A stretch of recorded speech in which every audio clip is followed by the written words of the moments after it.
ಅಸಹಾಯಕ ಗೃಹ ಸಚಿವ ಪರಮೇಶ್ವರ್ ಕಟು ಶಬ್ದಗಳಲ್ಲಿ ಹೈಕೋರ್ಟ್ ತರಾಟೆಗೆ ತೆಗೆದುಕೊಂಡಿದೆ. ಗೃಹ ಸಚಿವರೇ ಅಸಹಾಯಕರಾದ್ರೆ ಇನ್ನು ಅಕ್ರಮ ಮರಳುಗಾರಿಕೆ ಹೇಗೆ ಅಂತ ಅಸಹಾಯಕ ಗೃಹ ಸಚಿವ ಪರಮೇಶ್ವರ್ ಕಟು ಶಬ್ದಗಳಲ್ಲಿ ಹೈಕೋರ್ಟ್ ತರಾಟೆ.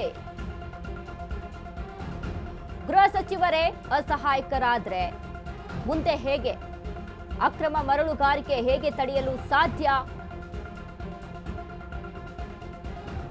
ನಮಗೆ ಯಾವುದೇ ಭರವಸೆ ಇಟ್ಟುಕೊಳ್ಳಲಾಗದು.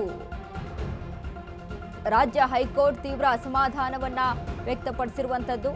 ಅಕ್ರಮ ಮರಳುಗಾರಿಕೆ ಇದೊಂದು ಗಂಭೀರ. ಕೋರ್ಟ್ ನಿಗಾದಲ್ಲಿ ಎಸ್ಐಟಿ ತನಿಖೆಗೆ ಹೈಕೋರ್ಟ್ ಒಲವು. ಸ್ವಯಂ ಪ್ರೇರಿತ ಪಿಐಎಲ್ ದಾಖಲಿಸಲು ರಿಜಿಸ್ಟ್ರಿಗೆ ನಿರ್ದೇಶನವನ್ನ ಮಾಡಲಾಗಿದೆ. ಮರಳು ಅಕ್ರಮ ಸಾಗಣೆಯು ದೊಡ್ಡ ರಾಕೆಟ್ ಆಗಿದೆ. ಇದೀಗ ಅದರಲ್ಲಿ ಹಲವು ಪ್ರಭಾವಿಗಳು ಭಾಗಿಯಾಗಿದ್ದಾರೆ. ಈ ದಂಧೆಯಲ್ಲಿ ಎಲ್ಲಾ ಪಕ್ಷಗಳ ಪ್ರಭಾವಿಗಳಿದ್ದಾರೆ. ಹೀಗಂತ ಸದನದಲ್ಲೇ ಹೇಳಿದ್ದ ಗೃಹ ಸಚಿವ ಪರಮೇಶ್ವರ್ ಈ ಹೇಳಿಕೆ ಉಲ್ಲೇಖಿಸಿ ಸುಮೋಟೋ ಕೇಸ್ ದಾಖಲಿಸಲು ಸೂಚನೆಯನ್ನ ಇದೀಗ ಹೊರಡಿಸಲಾಗಿದೆ. ಗೃಹ ಸಚಿವರೇ ಅಸಹಾಯಕರಾದ್ರೆ ಹೇಗೆ? ಕಟು ಶಬ್ದಗಳಲ್ಲಿ ಹೈಕೋರ್ಟ್ ತರಾಟೆಗೆ ತೆಗೆದುಕೊಂಡಿರುವಂತದ್ದು.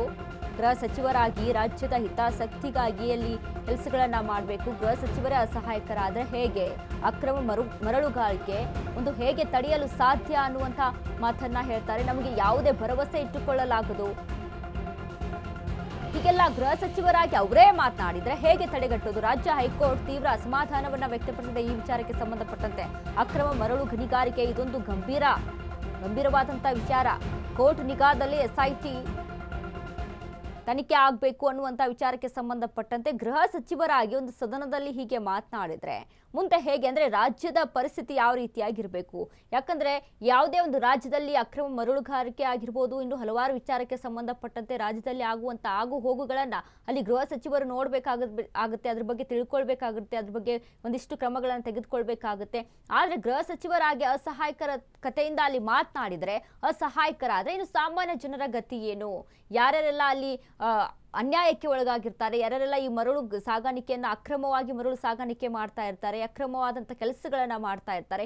ಒಂದು ಕಾನೂನು ಇದೆ, ಕೋರ್ಟ್ ಇದೆ, ಅಲ್ಲಿ ಸರ್ಕಾರ ಇದೆ, ಇದಕ್ಕೆ ಕ್ರಮವನ್ನ ತೆಗೆದುಕೊಳ್ಳುತ್ತೆ ಅನ್ನುವಂಥ ಭರವಸೆಯಲ್ಲಿ ಜನರು ಇರ್ತಾರೆ. ಆದ್ರೆ ಇವರೇ ಈ ರೀತಿಯಾಗಿ ಮಾತನಾಡಿದ್ರೆ ಮುಂದೆ ಗತಿ ಏನು ಅನ್ನುವಂಥದ್ದು ರಾಜ್ಯ ಹೈಕೋರ್ಟ್ ಇದೀಗ ಇವರನ್ನ ತರಾಟೆಗೆ ತೆಗೆದುಕೊಂಡಿರುವಂಥದ್ದು. ಈ ವಿಚಾರಕ್ಕೆ ಸಂಬಂಧಪಟ್ಟಂತೆ ಕ್ರಮಗಳನ್ನ ತೆಗೆದುಕೊಳ್ಬೇಕು ಅನ್ನುವಂಥ ಒಂದಿಷ್ಟು ಸೂಚನೆಗಳನ್ನ ಈಗ ಹೊರಡಿಸಿದೆ. ಯಾಕಂದ್ರೆ ಒಬ್ಬ ಗೃಹ ಸಚಿವರಾಗಿ ಸದನದಲ್ಲಿ ಈ ರೀತಿಯಾಗಿ ಮಾತನಾಡಿದ್ರೆ ಮುಂದೆ ರಾಜ್ಯದ ಪರಿಸ್ಥಿತಿ ಹೇಗಾಗುತ್ತೆ? ಯಾಕಂದ್ರೆ ಅದನ್ನ ನೀಗಿಸುವಂತ ಕೆಪಾಸಿಟಿ ಇಲ್ವಾ? ಹಾಗಾದ್ರೆ ನಂಗೆ ಮೊದಲೇ ಈಗಾಗಲೇ ವಿರೋಧ ಪಕ್ಷಗಳು ಮಾತನಾಡ್ತವೆ, ನಂಗೇನು ಗೊತ್ತಿಲ್ಲ ಅನ್ನುವಂತ ಗೃಹ ಇಲಾಖೆ ಸಚಿವರು ಅಂತ, ನಂಗೇನು ಗೊತ್ತಿಲ್ಲ ಅನ್ನುವಂಥ ಸಚಿವರು ಇವರು ಅಂತ. ಯಾಕಂದ್ರೆ ಯಾವುದೇ ಒಂದು ವಿಚಾರಕ್ಕೆ ಸಂಬಂಧಪಟ್ಟಂತ ಪ್ರಶ್ನೆಗಳನ್ನ ಮಾಡಿದಾಗ, ಯಾವುದೇ ಒಂದು ಗಲಾಟೆ ವಿಚಾರಕ್ಕೆ, ರಾಜ್ಯದಲ್ಲಿ ಆಗಿರುವಂತ ಗಲಾಟೆ ವಿಚಾರಕ್ಕೆ ಸಂಬಂಧಪಟ್ಟಂತೆ ಪ್ರಶ್ನೆಗಳನ್ನ ಮಾಡಿದಾಗ ಡಾಕ್ಟರ್ ಜಿ ಪರಮೇಶ್ವರ್ ಅವರ ಮಾತನಾಡುವಂಥದ್ದು ನಂಗೇನು ಗೊತ್ತಿಲ್ಲ, ತಿಳಿದುಕೊಂಡು ಹೇಳ್ತೀನಿ ಅನ್ನುವಂಥ ಒಂದಿಷ್ಟು ಮಾತುಗಳನ್ನ ಪದೇ ಪದೇ ಆಡ್ತಾ ಇರ್ತಾರೆ. ಇನ್ನು ಇದನ್ನೆಲ್ಲವನ್ನು ಕೂಡ ಪರಿಗಣನೆಗೆ ಇಟ್ಕೊಂಡು ಇದೀಗ ಗೃಹ ಸಚಿವರಾಗಿ ಅಕ್ರಮ ಮರಳು ಸಾಗಾಣಿಕೆ ವಿಚಾರಕ್ಕೆ ಸಂಬಂಧಪಟ್ಟಂತೆ ಈ ರೀತಿಯಾಗಿ ಸ್ಟೇಟ್ಮೆಂಟ್ಗಳನ್ನ ಕೊಟ್ಟಾಗ ಅಲ್ಲಿ ಸಾಮಾನ್ಯ ಜನರ ಗತಿ ಹೇಗೆ? ಹಾಗಾದ್ರೆ ರಾಜ್ಯದಲ್ಲಿ ಆಗುವಂತ ಇಂಥ ಒಂದು ಪ್ರಕರಣಗಳನ್ನ ಅಲ್ಲಿ ನೀಗಿಸೋರು ಯಾರು? ಅವುಗಳನ್ನ ತಡೆಯೋರು ಯಾರು? ಅವುಗಳ ಬಗ್ಗೆ ಕಾನೂನು ರೀತಿಯಲ್ಲಿ ಕ್ರಮಗಳನ್ನ ತೆಗೆದುಕೊಳ್ಳೋರು ಯಾರು ಅನ್ನುವಂತ ಒಂದಿಷ್ಟು ಪ್ರಶ್ನೆಗಳು ಇಲ್ಲಿ ಹುಟ್ಟಿ ಹಾಕ್ತಾ ಇದ್ದಾರೆ.